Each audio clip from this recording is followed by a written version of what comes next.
What's up, guys? A little bummed because I didn't get to go fishing today like I wanted to, so I figured we'd do a little tying.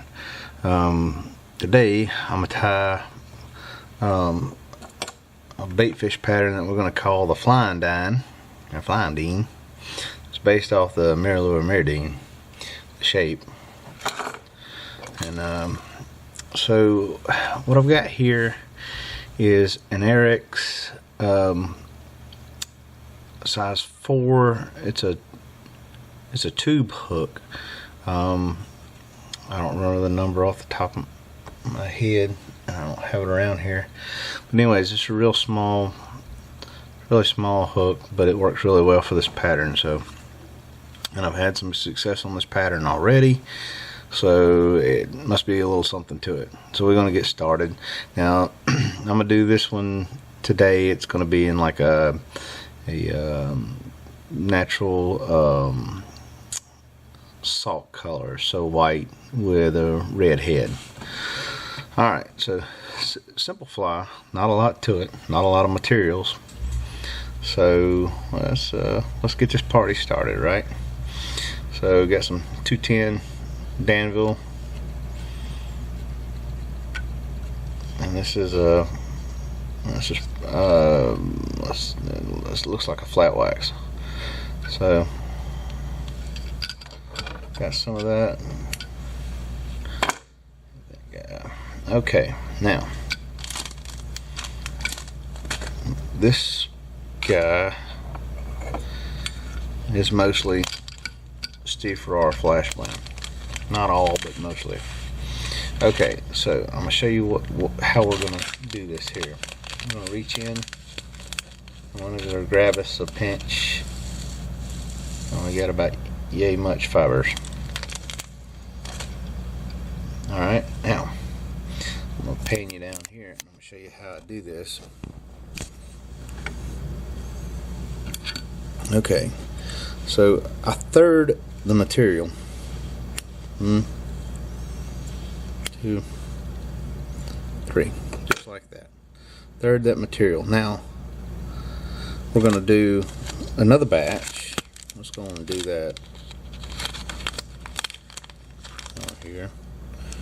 Roughly the same amount.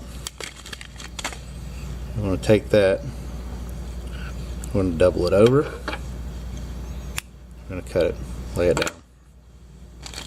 Now we're going to take a third batch, which is a little bit smaller, not quite as much. Yay. And we are going to quarter this up. Get the loose ends off there.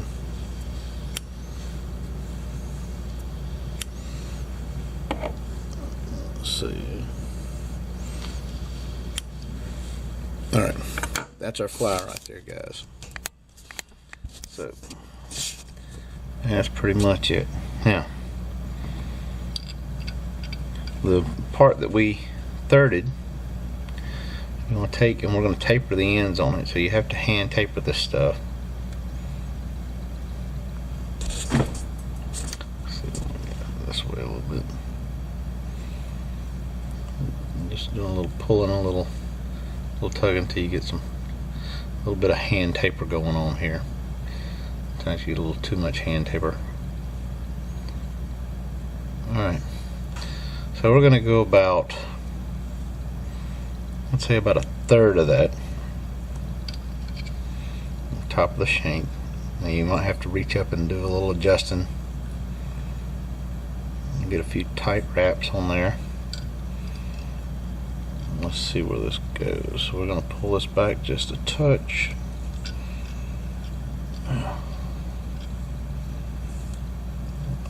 Touch more. So that's what our material split looks like. Okay.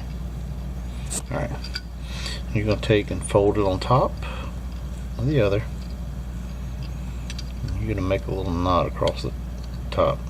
Now this for our blend is a little slippery. So you just get some really good tight wraps on that joker. Okay. Alright.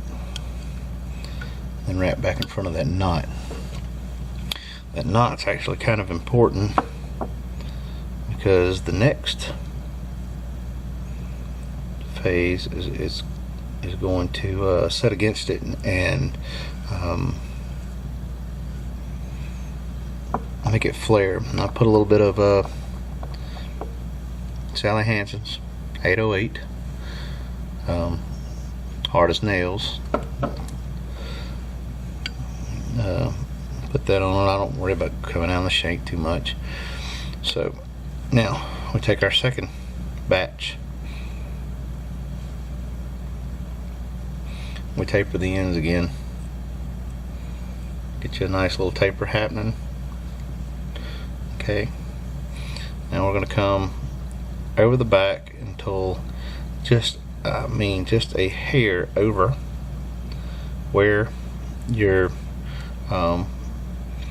your other bunch ended, and we're going to come right in front of our little knot right here, and that's where we're going to tie in.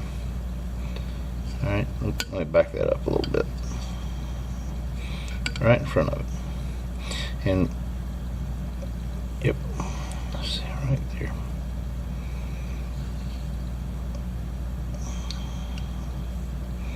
Alright, get you some tight wraps on that guy. And tie it all the way back to the knot. Alright, now you're going to take this, you're going to swing it overhead,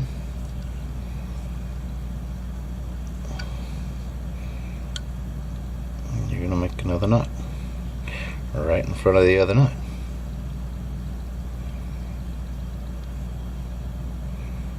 Alright, now you can see we're already getting a little bit of a shape there. Okay, I got that little Sally Hansen's, goes a long ways.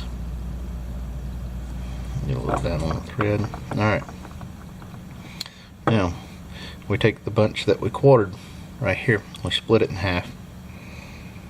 Okay, we split it in half. We're going to come right in front of that knot, and we're going to put this down at roughly a 45-degree angle.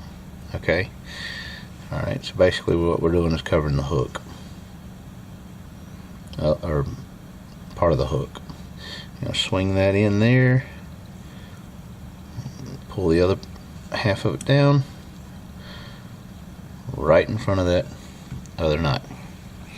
Same on the other side. Don't worry about tapering this too much because we're actually going to cut some of this off when we shape. Alright, that guy right there, 45-degree angle roughly.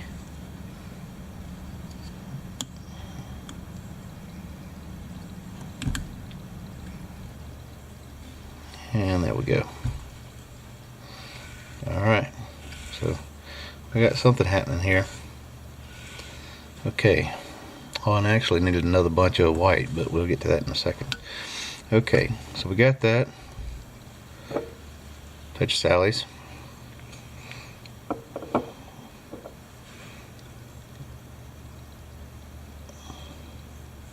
Alright, put that guy there. Now, we got some Palmer chenille and a pearl. This is a Wapsi product. It's good stuff. Now what this stuff's going to do here is it's going to add some body to the fly, and I wrap this back up over the knot because we're going to wrap over those knots, and this is going to add some body to the fly.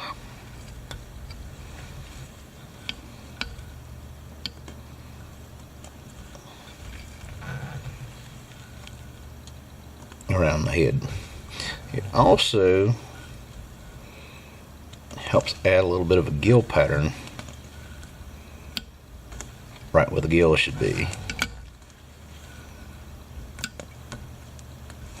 Now the great part about this pattern is it can be tied in any color you want to tie it in. Sky's the limit.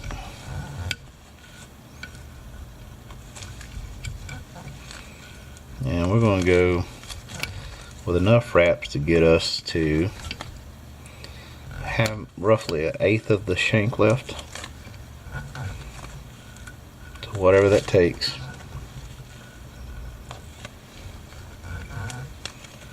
I think that's plenty. Alright, we get that. Trim that bad boy off.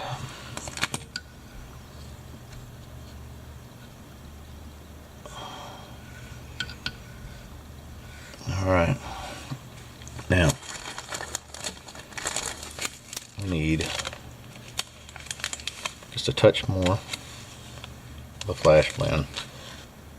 A touch more than that.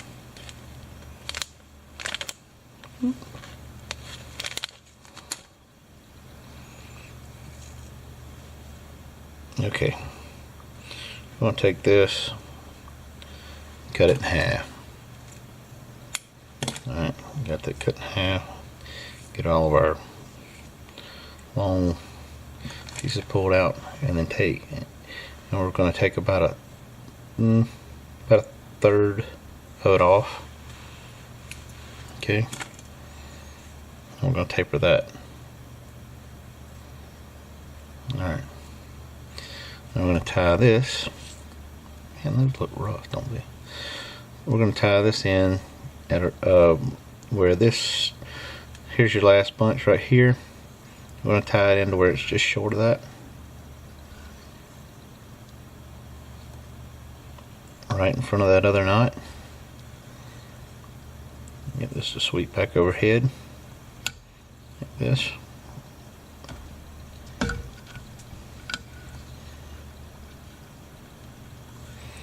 Some really nice tight wraps down in there. You can take and work it around just a little bit. It'll help flare that head profile. Let down, little sallies.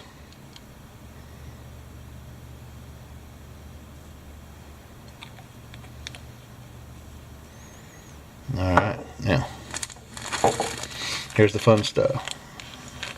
Alright, so this is some Magnum Dub. This is in a flame.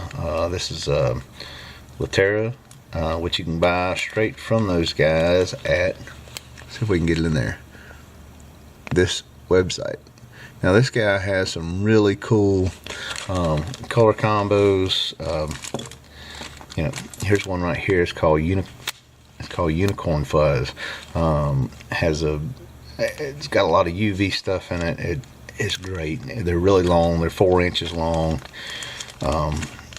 You know, I have a bunch of this stuff. I'm gonna buy some more. I want every color he has. So we got that. All right. So anyways, back to the flame. We're gonna take a pinch of the flame, and we're gonna start out on the bottom, and we're gonna wrap this. Go about half of your dub. Like I said, it's 4-inch dub. We go a little on the sides and a little underneath, right there, both sides, just a little pinch will do you. This thing tells me my battery's dying already. Let's see, I got a pinch here. Now basically I do a lot of split patterns where I'm two-toning with this stuff, but this time it's just going to be the red. So we're just going to work this a pinch at a time all the way around.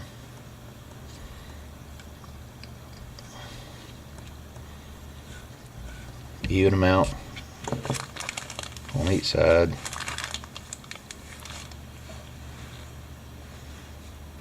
For every turn, all done in half.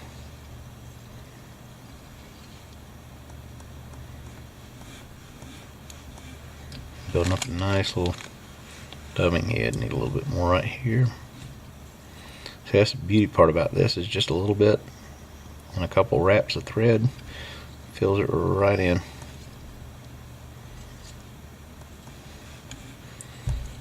Alright, now the top piece, We'll go a little bit thicker. Alright, and we want to go half exactly. And we're going to tie one half off to one side, just a touch, and then bring the other half over the other side, like this. Alright, now we've got a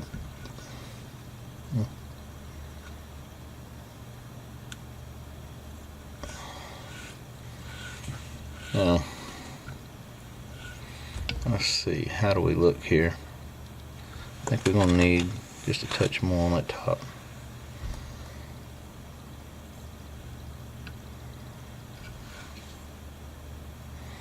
I see we're getting a really big thread base here, but that's okay. That's the ambiance.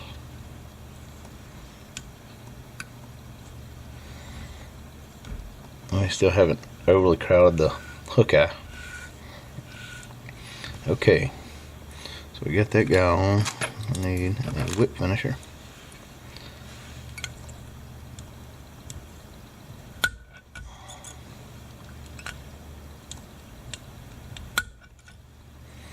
Alright, there's that.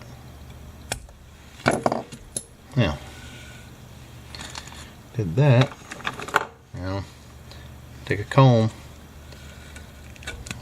brush it out. And this will pull out loose fibers and it will blend your material.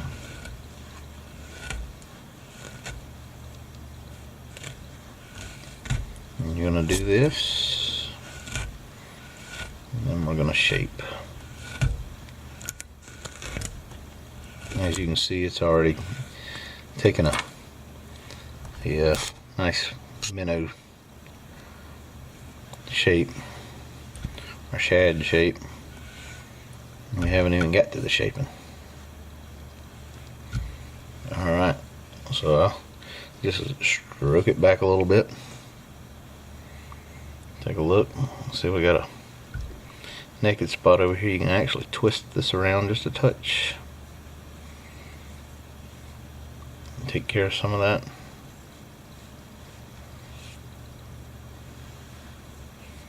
Alright. Now, for the shaping. Alright, so basically, you cut away everything that does not look like a minnow. You get rid of all the wild fibers.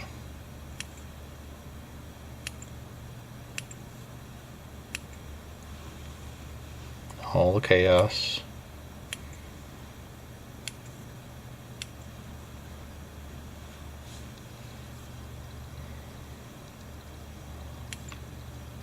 Sometimes you'll get some of those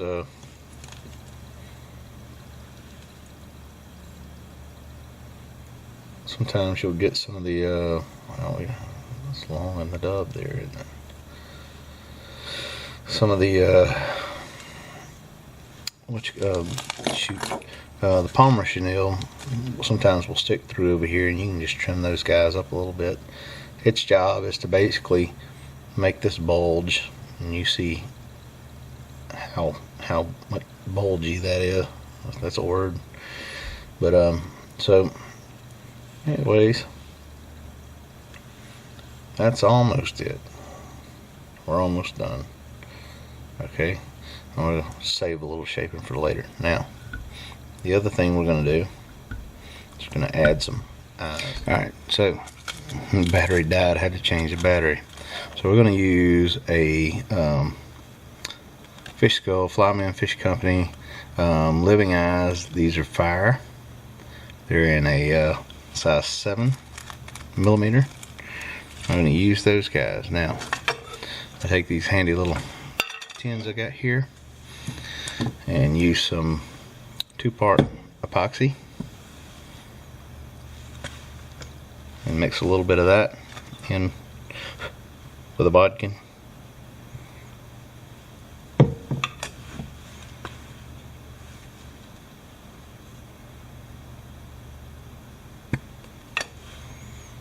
Mix some of that up in the tray.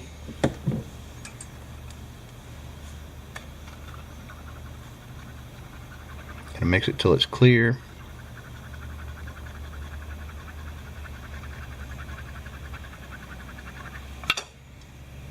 Let's see. I think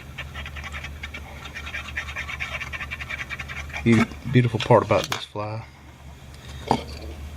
is you can add on if you want to, and I'm looking and I see where I need just a touch more dubbing on the bottom. So I'm gonna do that real quick. I'm not even gonna pretend like I don't see that. And that's my fault for adding on the top a few times and not adding on the bottom at the same time. A few cranks in, starting to crowd that a little bit with some thread. That's okay, it don't matter, it's my fly. I can crowd if I want to.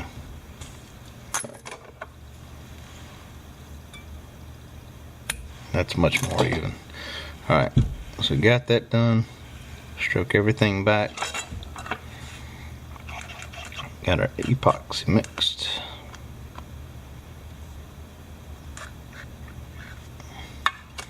I'm going to take and put a drop right here.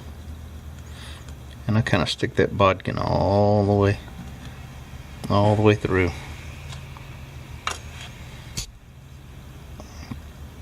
Because I want to get the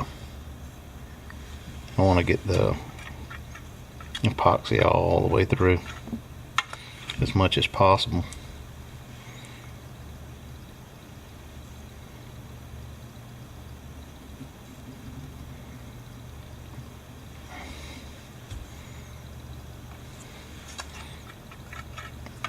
So we're going to do that.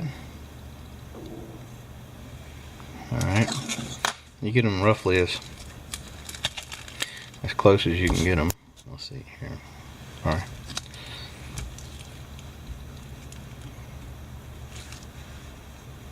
Then you apply the eye. And you want the eye to be just roughly above the hook shank a little bit. Maybe a little bit on the hook shank, but mostly above the hook shank. This is a short, small hook, remember. So trying to save a little space there. Now, take an alligator clip. Make sure my eyes are in the same spot. And I clip it on there to hold them in place. 5 minutes from now, we're done. So I'll be back in just a couple. Okay, let's see what this bad boy looks like. Okay, here it is. We're gonna pull the alligator clip off of it. Now, if you notice, I think you can see it in that the eyes push the head flat. That's actually important. That helps the bait dart. You know, I see myself doing that on the camera, but it helps the bait dart a little bit in the water. So it's actually important. And I'm gonna put that back on there and leave that for just a little while longer. The longer you leave it, and the better it cures out. The flatter it is, the more it darts. But that is essentially your bait fish right there. Nothing to it.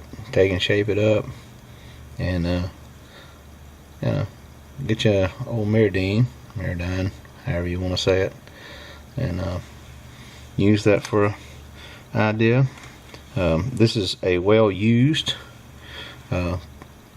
one in that pattern. When it hits the water, it shapes right back up. So it's good stuff. This one's caught quite a few fish. This is, I'm not sure if you can see, this is a blue over chartreuse. Worked really well for speckled trout.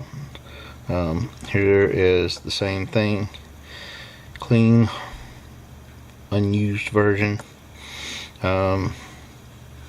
This is a slightly used color. Let's see. And listen, yeah. More of a like a greenback kind of deal. There's one in almost a some kind of color. But anyways, you get the idea. You can tie it in a bunch of different patterns. Here's one with some larger eyes and just a touch more dubbing material. Let's see. Oh, and it's also on a different hook. This is a Gammarus, a Arex Gammarus hook. Gives it a little bit of a different hook angle. So something to play with. But anyways, really fun pattern. Actually really effective. So give it a try. Alright, Portersville Fly Company. Later.